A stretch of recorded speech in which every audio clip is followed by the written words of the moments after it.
So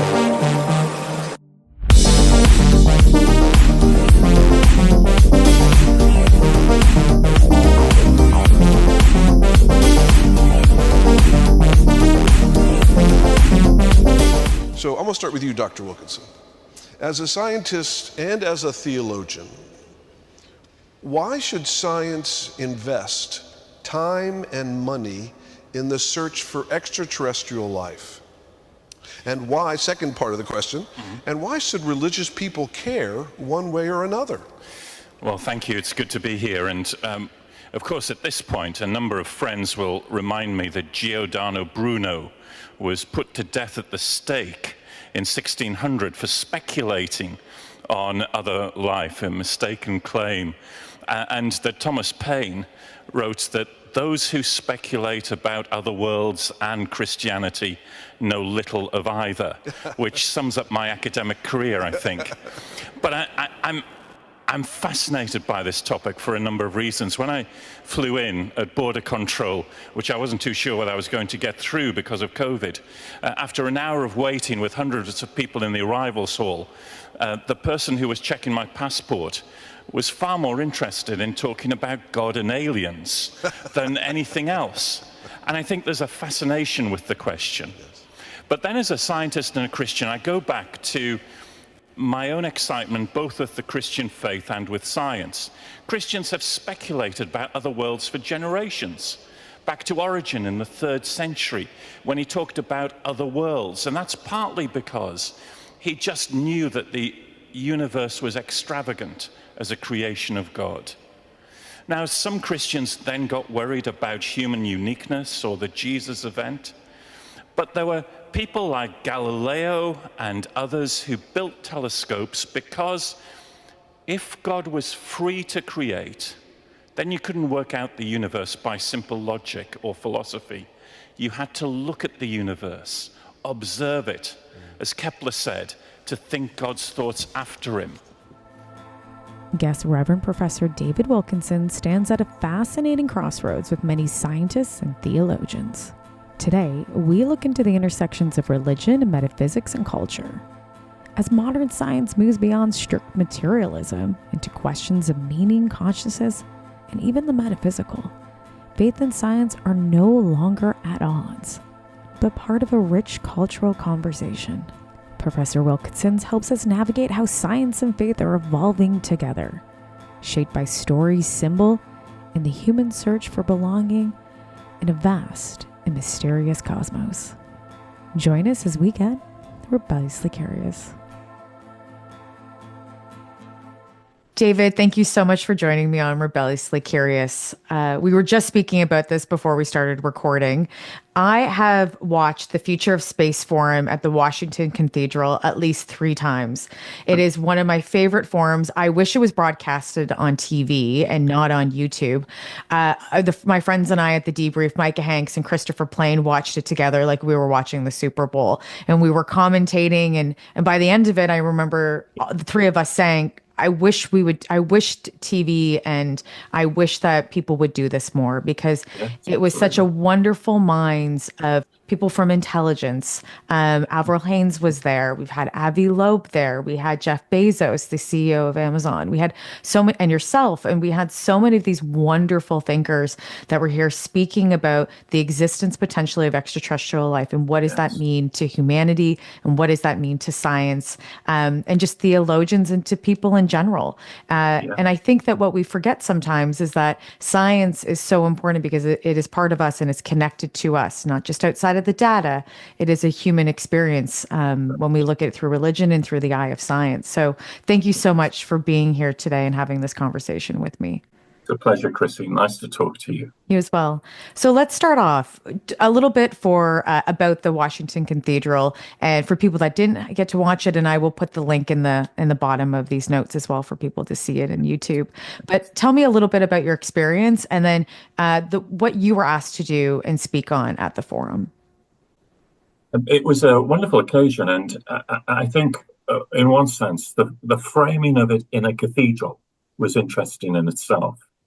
And I think partly I was invited because I'd written a little piece on the space window in the National Cathedral. which is that lovely stained glass window in which there's a little piece of moon rock embedded right in the middle of the stained glass. And I'd written something about that, and then I think the dean had seen it in a book that I'd written about search for extraterrestrial intelligence. But I have to say that it was fascinating to be invited as a theologian in amongst the people that you've rightly talked about. And so I arrived at the cathedral and walked into the small vestry, which is very small. And I walked in, and there was Jeff Bezos with, I think, about 7 or 8 of his publicity people. Avril Haines, the head of US intelligence, was there. And I'm pretty sure there were a couple of spies with her. At least I thought that. And then Avi had a fly-on-the-wall television crew with him in the vestry as well. And I arrived as a British academic. The only thing I brought to the party, Chrissy, was my coat. I think I have to work on my entourage a bit more. But it was fascinating. Alongside those great thinkers, the privilege of being brought in as a theologian, because, as you rightly said, science raises big questions. And these big questions, whether they be about the origin of the universe, the end of the universe, or are we alone in the universe, raise opportunities and challenges for people of faith. But also, I think, people of faith in an intellectual tradition that goes back many centuries have talked about questions such as human uniqueness, human responsibility or stewardship over the natural world, what it means to live in community, what it means to develop science but with an eye on justice for all. So there are terrific resources within my own community, which is the Christian community, that in a sense Christians have thought about these big questions, even if these big questions are being given a different and new context with some of the science that we have at the moment. Yeah, it was such a wonderful discussion, and there was multiple discussions. It first started off with Director Avril Haines, and then went to Jeff Bezos, and then yourself when you're speaking about science and theology. I would like to go back though to the comment you made about the National Cathedral and that little moon element. Yes. Can you speak a little bit about that and the significance and the symbolism within it being placed in such a sacred place? Yes, it's a fascinating story, the Apollo space missions. As you probably know, the way that religion was intertwined with particularly the landing on the moon is fascinating. Because when Aldrin and Armstrong landed on the surface of the moon, the first thing that Buzz Aldrin did was he took a piece of bread and a small cup of wine, which had been given to him by his home church, a Presbyterian church. And the first meal that was taken on the moon was Holy Communion. And he called for radio silence. And part of that was to do with a lot of negativity that NASA had in an earlier Apollo mission, Apollo 8, when words from Genesis had been read aloud. And NASA was worried about this, so Aldrin called for radio silence. And he took communion and he read to himself from John's Gospel, words that feature, "Without me, says Jesus, you can do nothing." And they're in this multi-billion-pound scientific enterprise, which was a remarkable piece of science and engineering. Aldrin, in a sense, on the surface of the moon says, "I am encountering God even in this magnificent desolation of the moon." And then when the astronauts came back, Collins, Armstrong, and Aldrin presented to the National Cathedral a piece of moon rock, one of the few samples of moon rock that they brought back. They couldn't bring back a lot, of course, because in those days they had to be really careful about the weight. And this was placed into that stained glass window in the cathedral. And for me, this is a really significant moment where that public space, which is used for worship, incorporates our curiosity or our exploration of the world. The exploration that took people to the moon, is there in the midst of worship. And a lot of people feel that people of faith are not open to curiosity. You have to somehow believe a dogma, a system. You don't have to be curious about the world. But for me, faith is about curiosity. It's about wondering about what God has done. As Kepler, an astronomer many, many, many years ago said, science is thinking God's thoughts after him. And that has been true of my own life in a very modest way as an astrophysicist and as a theologian. And so the symbolism of here in the cathedral, exploring these big questions in a very open way, with some hard questions, some difficult questions, rather than just someone standing in the pulpit and preaching, which is what we often do in churches, but actually engaging in conversation together seemed to me to be very important and quite moving. Extremely. Have you, by chance, worked with Ted Peters in any way? I have. I've interviewed Ted. Yes. Yeah. Ted is one of the trailblazers in this whole area of astrotheology, as he's come to call it. And he and I have worked not on specific projects together, but in a similar track. And we've developed a friendship, and he's been very kind to use some of my stuff, and I use his stuff all of the time. And as you know, Ted did this fantastic survey a number of years ago where he interviewed a whole number of people of faith. And he said, if we discovered intelligent life elsewhere in the universe, would it affect or have a negative effect on your faith? And 70% of those interviewed said, no, I'm a person of faith. It won't affect my faith negatively. But then Ted did a wonderful addition, which was to interview people without faith, people, agnostics, atheists.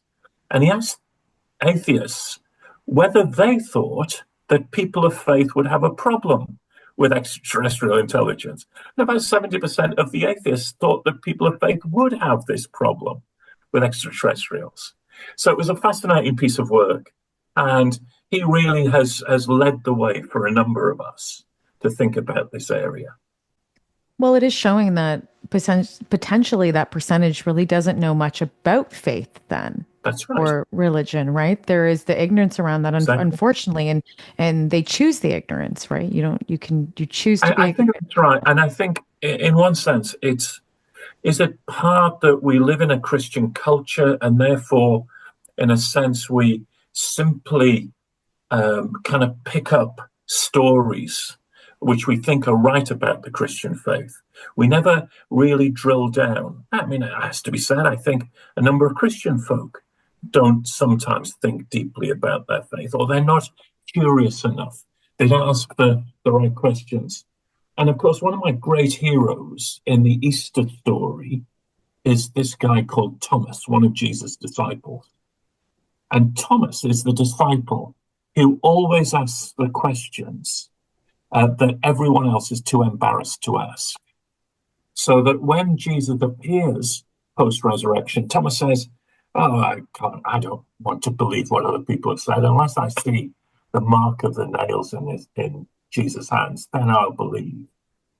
Now, I think Thomas is a great hero because he has that curiosity. He has that ability to ask questions. Now, the church over the years has christened him Doubting Thomas. I think that's unfair. I think this is questioning Thomas. And therefore, I think whether he's the patron saint of scientists or theologians, I don't know. But he's certainly one of my heroes. It's a great story. The idea of materialistic science, right, is obviously evolving and changing over time. Where do you see now the influence of religion on materialistic science right now that would be not materialistic? And then how, again, would you say that it represents ourselves in culture in today's society? That's a terrific question, Chrissy, if I may say so.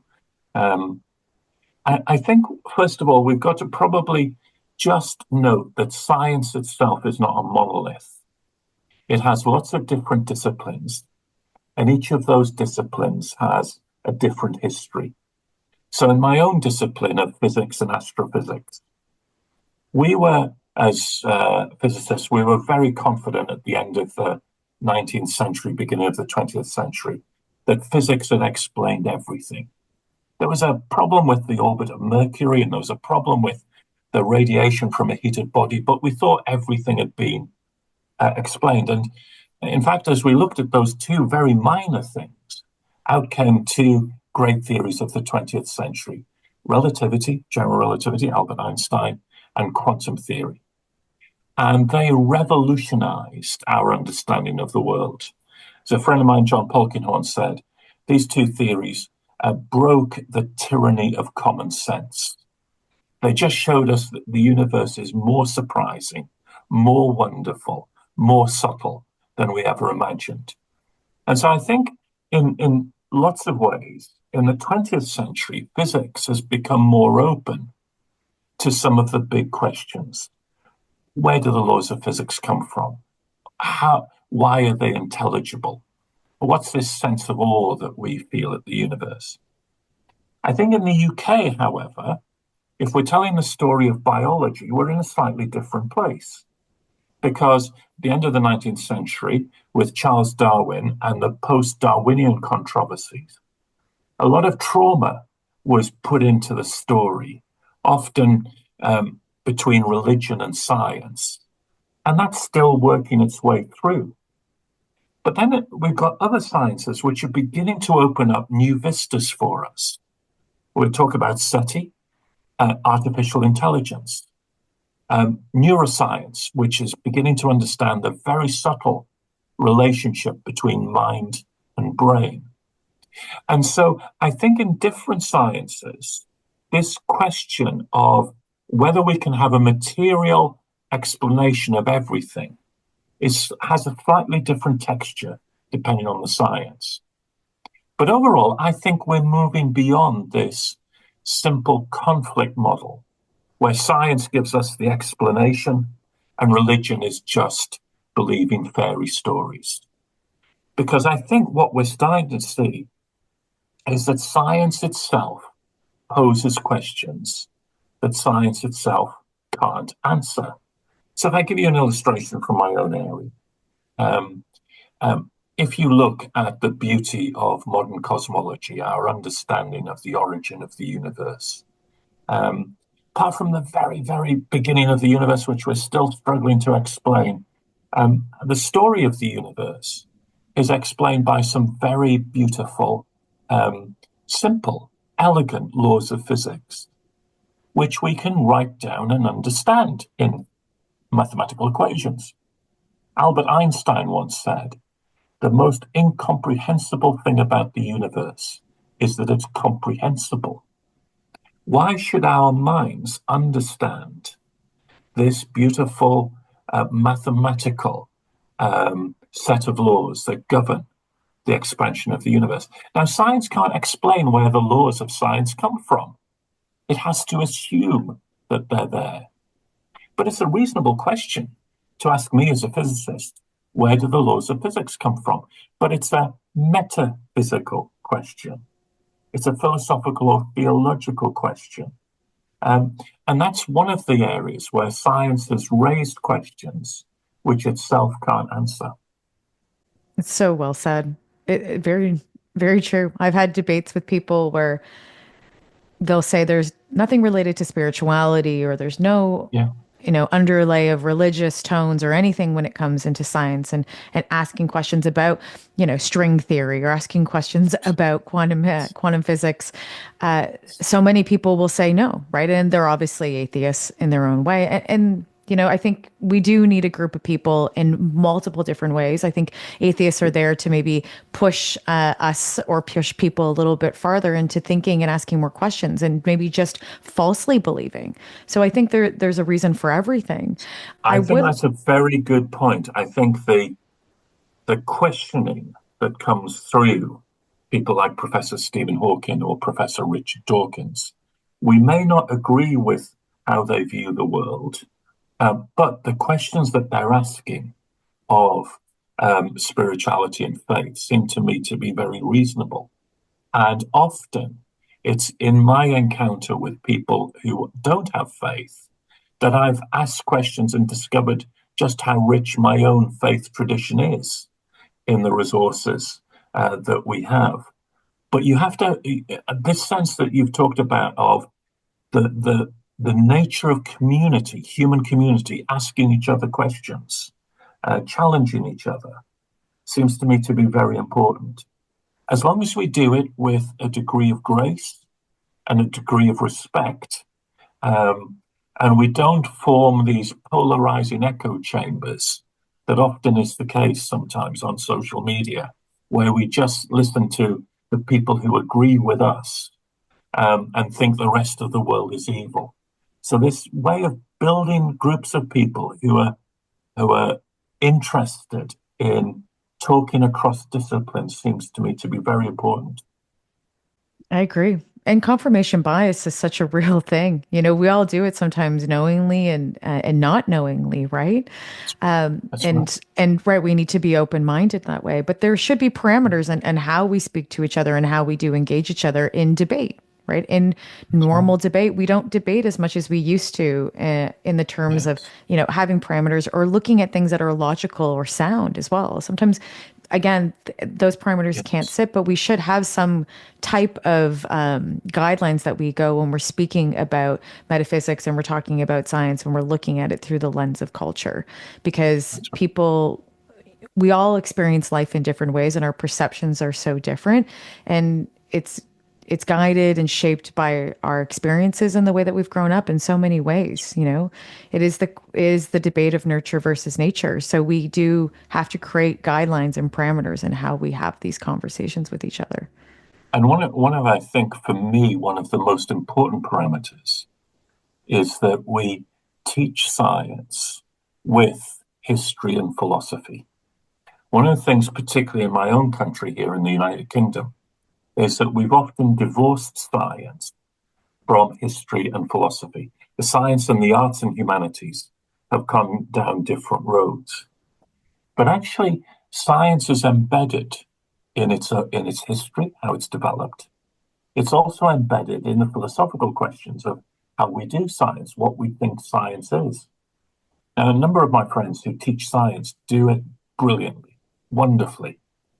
But often we put upon them a curriculum, which means that they have to teach more and more science, and they don't have space to teach history and philosophy.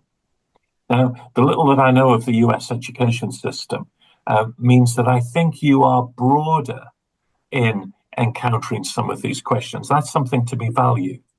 But I think one of the things is how we bring together scientists, historians, philosophers, theologians, and indeed, going back to the Washington Cathedral, practitioners, business people, church leaders, people who work out these theoretical questions day by day in work.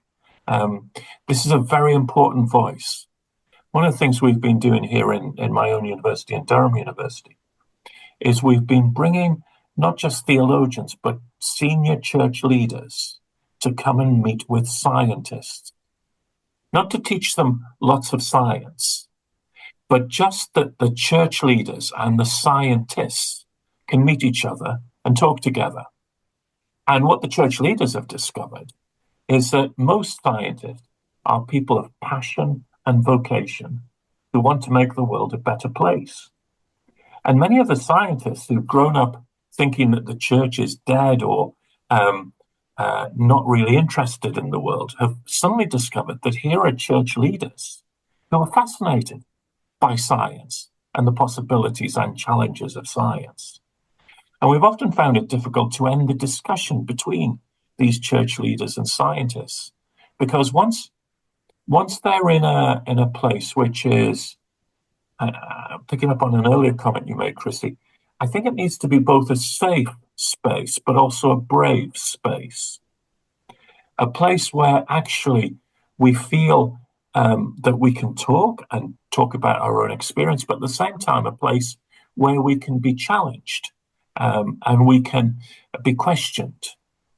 Now, I think that's a form of debate and discussion, which I don't think we're too good at doing at the moment, but something that we need to work on. Where do you see psychologists play a part in this? Because, you know, we speak a lot about hard science, but psychology is so important. And depending on the psychologist and depending on who you follow in psychology and what you believe is how we perceive the world and our perception, if it's Freudian or it's Jung or any other type of psychology, where do you think it plays a part from the past, like say potentially with Freudian's ideas and Jung's ideas with current psychology? I think really important, and I probably want to add to that sociology as well. Fair enough. As a way of understanding human beings in community as well. I think what we've got in the tradition of psychology is a very helpful questioning of who we are. And one of the central questions for the science religion engagement, I think, for the next decade is, what is a human being? And what is a human being in community? And to understand, in a sense, the way that our mind works, the way that we understand self, the way that we deal with trauma, the way that we deal with joy. And as a religious believer, I don't have any problem at all of understanding some of my religious responses in either terms of sociology or psychology or biology. Donald Mackay was a professor of neuroscience at Keele University here in the UK. And he studied and did a lot of the work on early work on the brain and how it functioned. He was also a believing Christian. And he would always say, always be careful, he said, of the nothing buttery fallacy. And what he meant by that was people who say that this experience is nothing but a biological description or a psychological description. My experience of God, no doubt, can be described by the neurons in my brain, by psychology, by sociology, because it's a corporate experience. But that doesn't mean it's nothing but that. Actually, it can be something that is real, even if it, in spirituality terms, it's a different description from what I get in psychology. But these things interact, as you started off in this conversation, so that the way that our self-understanding particularly engages with the other, whether that be another person or a transcendent reality, is really important. And, you know, whether it be particularly Carl Jung and that tradition, but that sense of encountering the other becomes very important in understanding who we are. So I think, absolutely, I'm not an expert in psychology, so forgive me. It's not really my area. No, it's wonderful. I think it's really important. It is, and I think you're right. Do we have to change our ways? Do we have to see other or experience other in a mass setting, or just experience mass setting experience? Or do we first have to focus on ourselves to be able to see other and to understand other, and so that we have our own community and communion here first? What do you think? And I think it's both. And one of the interesting things about the work that we're doing here in Durham at the moment is that we began to think about how people see themselves, and particularly how they see science and religion in different contexts. So we worked a lot with the main denominations here in the United Kingdom, the Church of England, the Methodist Church, senior leaders. But we had very little contact with a number of growing churches in the UK, which are black majority churches. And I sat down with a number of leaders from that community and said, tell me why our approach in science and theology is very popular with Anglicans, Church of England, but not with the black majority churches. And they very gently but firmly said, because for Black communities, experience of science can be very different. It raises questions of eugenics. It raises questions of medical experimentation on Black communities, not on white communities. It raises questions about technology that recognizes white faces in preference to Black faces. They said that context matters in how you understand yourself and how you relate to science and theology. And so for the past few years, we've built on that, and we've developed a global community with institutions in Kenya and in Singapore and in India and in Poland, Eastern Europe, Roman Catholic, post-communist. And together we're looking at how church leaders engage with science in different contexts. And one of the things for me within all of this has been often when you go into another context, you begin to find out things about yourself. It's only when you're in another context that you see the blind spots within your own context. And so fellow Christians in different parts of the world have helped me to understand just how narrow I am in my self-understanding of what it means to be human, of what human community can be, and indeed what's important about science and theology. And so this sense of to be human is to be human in community, not to be simply, I think, therefore I am, that kind of individualistic Western philosophy, which says that I am humanity in my individual sense. I am humanity when I'm in community with other human beings and having this kind of conversation that we're having together. It's so well said. I fully agree. And I think that when we look at diversity, if depending on where we live and how the means to be able to get to different places around the world to experience different types of diversity and culture can be hard depending on your income bracket, right? But it doesn't mean that you can't, you can't experience community and diversity within your own communities to learn more. But I will say, speaking about even from the Black community, spending time, very fortunate to spend time in Africa myself and working with an orphanage and doing some work down there in many different ways. It really opened up my eyes to diversity, but to this understanding of spirit and community. And when I came home, the first thing I said to friends and family, I said, we know nothing about community in the Western culture. I said, and it's unfortunate. I shouldn't maybe say we know nothing, but I feel like we know little, or we could learn a lot more from, from different parts of the world. And gosh, Asia and other parts too, not just saying Africa has, but Africa does have the spirit and type of community that is about, it's not perfect for sure. We know that, but with the average people, you see this wanting to help, build, educate, and learn more and work together consistently. And it's beautiful. And you can you can feel it. Like I remember walking in to an orphanage and they greeted us and everybody was singing. This was an orphanage that was, she would sometimes hold service on Sundays for the local community in the space. But these children lived there and they came from all different homes and they or just needed to be adopted as well. And it was one of those experiences by seeing them work together in this community that they were building and unfortunately in an impoverished area. But it was unbelievable. And I just remember thinking I had to walk out of the room because I could feel the amount of love in the space. Yes. Like I just, and I remember the camera woman, we were filming a project as well that we were working on with this orphanage. And she looked at me and she said, and you can feel it too. And I said, yes. And I had to walk out of the room. It was so overwhelming, but it was more of, I didn't want them to see me cry because I didn't want anyone to think that I feel bad for them. But it was so much I've never felt that much love in one room before.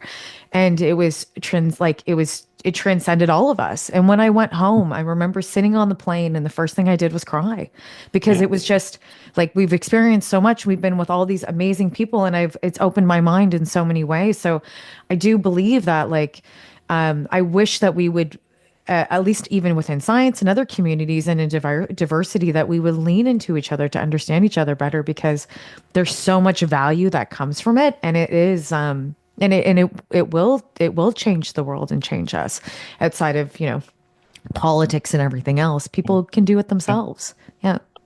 Yeah, absolutely right. Well said. And I think that's one of the crises for Western culture is an over-individualism, or this polarization where we are separating from each other rather than standing together and learning from each other. And I think whether it be in politics or the media, that would be one of my big concerns. And that when that happens, culture begins to disintegrate. Now, the Christian tradition on which most of Western culture has been built did provide that sense of community and justice. I was just reading something the other day about the way that Christians here in England in the 18th and 19th century, particularly with the forefront of reforms for those industrial reforms to be just towards the poorest. They were often wealthy landowners themselves, but they devoted their lives to that sense of standing together in solidarity with those who were struggling in life. And I think that sense of owning responsibility and noticing and acknowledging that we need one another, really important. I agree. I would like to go back to the word that, or some words that you said, or a sentence was justice for all. Yes. That can mean so many things in today's world. It also can mean many things adjacent to science. We look at the conflicts and the troubles and the tribulations that many different academics throughout the years and centuries have had to fight for justice to propel new ideas within the science community. Looking from the past and looking forward into the future, can we speak a little bit about those people in the past that have had those, who have paved those roads for us? And then how do you see currently the battle for justice within science right now? Yeah, thank you. I mean, I think science, just as the history of the church, is a road with many highs and with many lows. I was at a meeting recently at the Royal Society here in London, which is the oldest scientific society in the world, founded in 1662. It wasn't until the end of the Second World War that women were allowed to become fellows of the Royal Society. So almost 300 years. And so I think within science, there have been some very obvious areas of gender and particularly race, which have not allowed people to have the opportunity for development in the way that white men like me have had that opportunity. And that's often been subtle rather than explicit. So even after you change an institution, the culture needs to change. So even if women are allowed to take leadership roles, still what we would call in the UK the old boys network is operant, and the way that men gather together and control power. So power and who controls power, which is inevitable in human institutions, is a real question. I think then there's questions about truth, and sometimes the difficulty of publishing and then distributing new scientific ideas has been and continues to be a difficulty. Now, the classic case of Galileo always comes up at this point. And Galileo was put under house arrest by the Roman Catholic Church. Interesting enough, this wasn't a question about science and the Bible that was going on here. This was a question about how you did science. Galileo had built himself a telescope, and he looked at the sky through a telescope. Now, we think that's normal science. In fact, in Galileo's time, it was quite radical, because you worked out the universe through philosophy and logic, primarily. What Galileo did, because he was a Christian, incidentally, said, if God created the universe freely, the only way that I can understand the universe is not through human logic, it's through actually looking at what God did, empirical science. The church had adopted this Aristotelian method of science rather than the importance of empirical observation. And Galileo became one of those cases where the institution didn't allow him to publish as much as he could have done. I mean, the word still got out, and incidentally, a number of Christians were at the forefront of pushing Galileo's ideas around. But I think there have been questions over, and Thomas Kuhn, in a book called The Structure of Scientific Revolutions earlier in the 20th century, talked about how often within the scientific institution, there are those who control journals and scientific institutions. And there is a particular paradigm which dominates of what is acceptable and what isn't. It's only when those people move on, either through death or retirement, that the possibility of paradigm change happens. Let me give you a more contemporary illustration of that. When I first started getting interested in search for extraterrestrial intelligence, it was often viewed as fringe science, a little kind of pseudoscience, really. But now, because of the discovery of exoplanets, over 5,500 planets outside of our solar system, because we're able, through James Webb Telescope, to look at this planet called K2-18b and see some signatures of atmospheric molecules which might suggest primitive life there. Suddenly, science has changed to putting resources for observation, for conferences, for publishing into some of this area. So I think one of the questions for justice for all is about people, it's about power, and it's also about creating environments where truth, even if it's strange to the current paradigm, can be explored. Now, that's something I think that contemporary science and scientific institutions like the Royal Society and your own American AAAS, American Advancement for Science, are taking more seriously. And that's great. That's what we need to do. I think, Chrissy, there's a final issue of justice, which is a question I get asked all of the time. And that is it right to spend billions of dollars on putting a telescope into space when actually healthcare kits for a fraction of that price distributed in various parts of the world would revolutionize people's lives? Or why put so much money as a human community into big science when actually we could be helping those in poverty a great deal? I think that's a fair question, actually.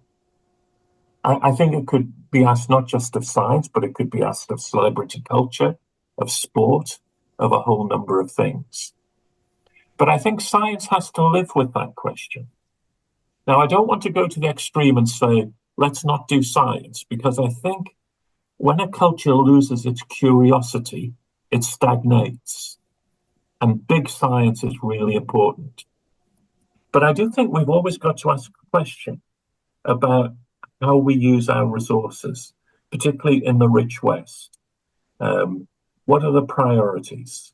I mean, big medicine today, you build huge scanners, top of the range medical suites, and yet some of the small things that would make a difference to people throughout the world. Very small medical kits don't get the same funding. I think we've simply got to keep asking that question as we talk about it. I agree. It's so well said. It's so important. I think about this all the time because I say to people, one of the things we can look at, like when we look at politics and we look at world issues, there's so many sad things. But one of the most optimistic things right now is science and technology and the advancement of edge science and frontier science. It's so exciting. There's so much opportunity. There's so many ways that it will help, hopefully change a lot of issues when it comes to poverty and climate change and all of these things. Yeah. But you're right. Like, where do we focus? And I really do feel that, and how does politics play a part in this? And It's very much so. right, unfortunately, right? And politics, I think, has a responsibility along with corporate companies. And I know people are going to scream socialist over here, and I am a Canadian. Our government is is a democratic socialist society. We're not capitalistic. We are a democratic socialist.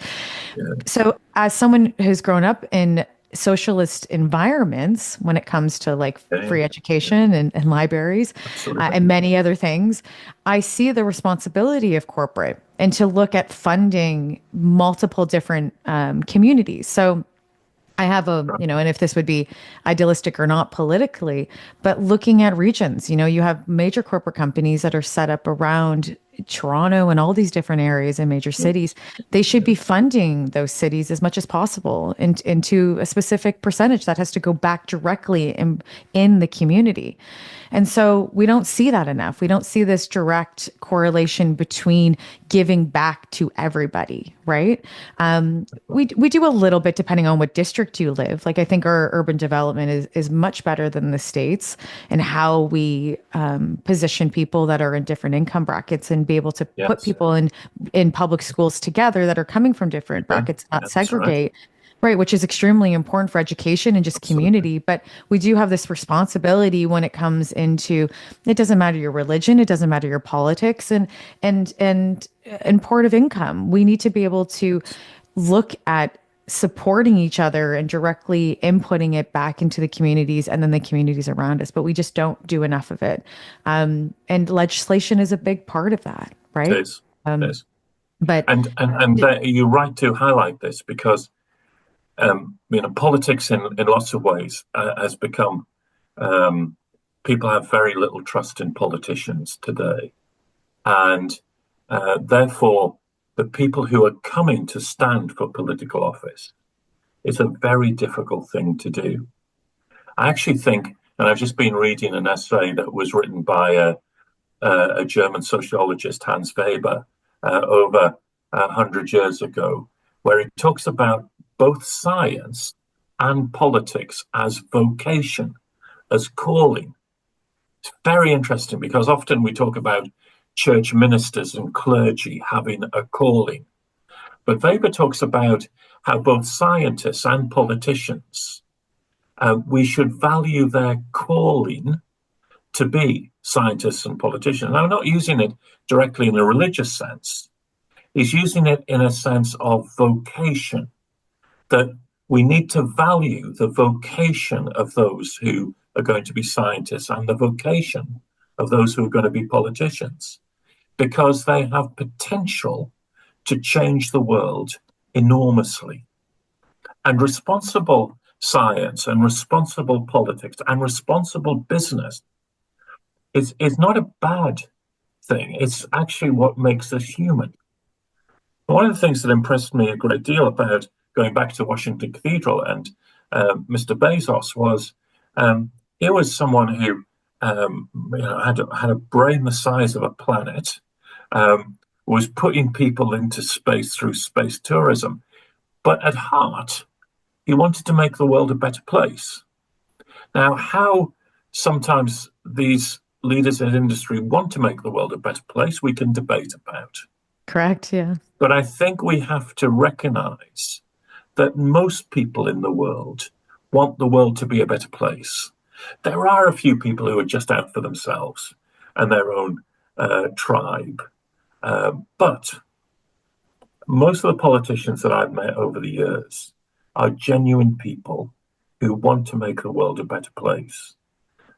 So how do we value that? I would my own Christian community, I think we need to see and encourage young people, young Christians, into both science and politics, and to see it as a gift from God and a gift that God can call them to, not just to become a great evangelist or a great worship leader or a great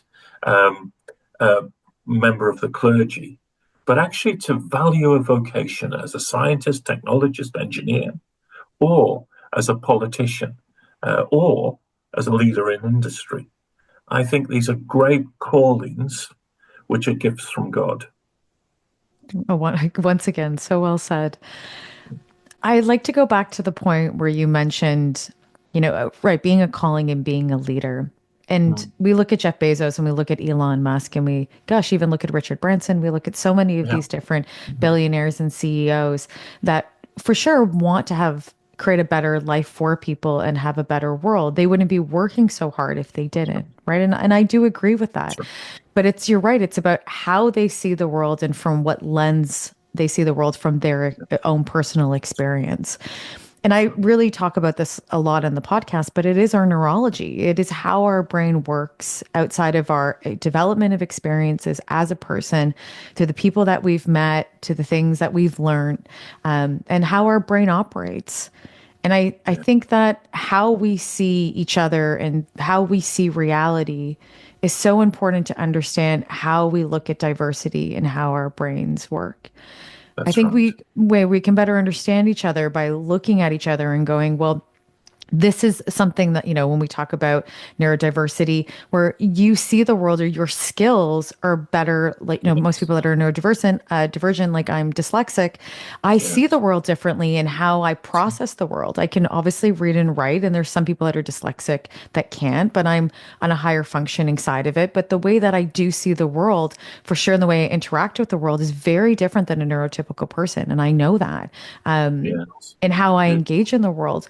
So, and it's not saying I'm right or those people are wrong. It's the fact that we just have to make considerations. And I think we're moving towards that more than ever. And I think that outside of looking at our differences, if we understand how we process information, I personally believe that would be the moment where people go, okay, I get it. Because it's a physical thing. It's a biology-based thing, right? And some people neurologists could argue this with me based on experience as a kid and how your function of your brain would change based on trauma or multiple things. But really, the way that we view the world, I think, when we get to being adults, can be broken down. And that is our spot to be able to say that is our differences, but we can understand it from a biology-based explanation. And that's hard to argue, I find. I think it is hard to argue. And I think it has, I think for me, profound implications for how we do education. So often Western education seems to be, every child is a blank sheet of paper, and our job as educators is to simply fill up that blank sheet of paper. Whereas every human person, for me, is more like a tapestry, each a beautifully different tapestry. And the job of education, I think for me, is to find ways to build on that already existing tapestry, almost by putting in golden threads into that tapestry, which highlight the beauty of the person as they are, so that we don't force everyone into the same mold, but we allow the diversity that we bring to human community to shine out and to enrich each other. And neurodivergent issues, which I think you're right to highlight, have been very important, and rightly so, in the last few decades as we've learned more about this. And I've learned a little more about it within my own context of teaching within higher education, where we've taken this far more seriously, and rightly far more seriously, at university level. What does it mean to not just support those who see the world differently, because often in the past that's what we've thought, but actually to see the insights that they bring and learn. We've got a wonderful young student in our church at the moment here in Newcastle, where I worship. She is neurodivergent in a number of areas, and she's developed a new area called MAD studies.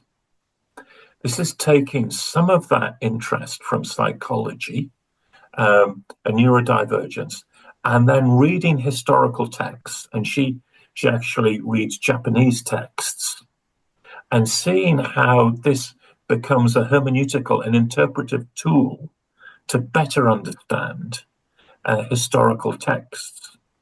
Now, there's no way that someone like me could have done that, because I don't have the lived experience which she has, which she's then been able to develop within an educational context to be able to do something like that. It's unique, it's very beautiful, it's very helpful for the rest of us. And that's, I think, about understanding who we are, being open to science and learning about how our brains work and how they work differently. I think it's about valuing who you are and building upon that, rather than trying to simply be a carbon copy of someone else. But I think it's also a community which allows people to develop in that kind of space.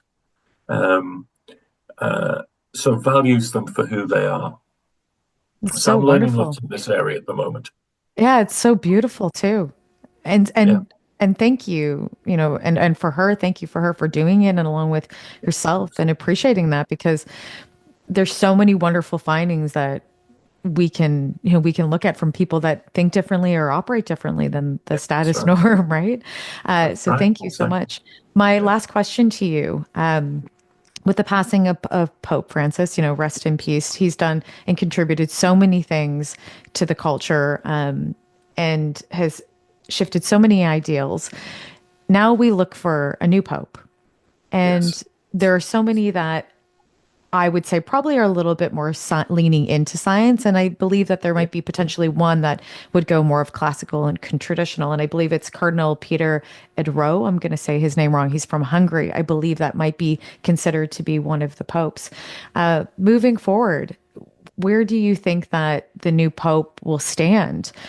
Will we move forward, do you think, in a more progressive direction with science and theology intermixed, or do you think we'll go back to a classical state, or ideology, that is almost paralleling some ideals that come from Western politics within the States right now?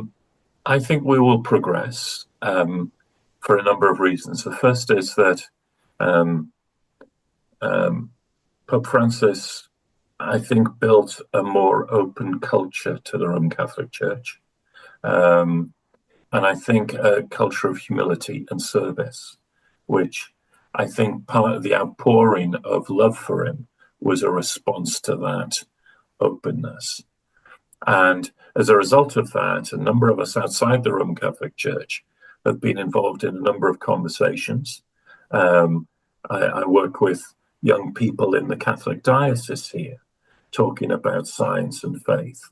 A number of us have been involved in conversations about synodality, how different churches make decisions. All of that, I think, comes from a changing of culture which Francis brought about. I think then one of the significant things about the Roman Catholic Church has been the existence of the Vatican Academy of Sciences. This has been a very important part of the Roman Catholic Church, and it involves astronomers, but it also involves bringing into the Vatican a number of scientists who you might say are on the edges of faith for conferences and conversations. I think this is a very great model, very brave model, very good, that actually the Roman Catholic Church has led on compared to many other churches. But I think also we're at that stage in human development where, as you said earlier, Chrissy, there are opportunities now in artificial intelligence, in other areas of energy generation, things of that sort, where actually the opportunities to do good, to use the technology to revolutionize people's lives are there. And I know a number of people in the Vatican who've been working on artificial intelligence for some time. Now, of course, with any scientific developments, there is risk. And science it always has risk to it. It can be used for good, it can be sometimes used for evil. But I think having an open dialogue between scientists and theologians is really important. And I think one of the legacies, not just of Francis, but I think John Paul II, particularly, was that engagement with science and technology. So I'm very positive about it. Of course, in terms of who will be the next pope, this is a very strange process. And it's often the person who you least expect who becomes the next pope. So we will wait and see for the white smoke to arise at some point in the future. And I wouldn't be surprised if I was surprised by it. Okay, perfect. I'll leave it at that. David, thank you so much.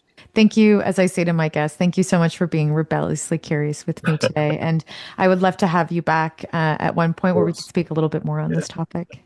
Chrissy, I've really enjoyed it. Thank you for your work. This podcast is really important.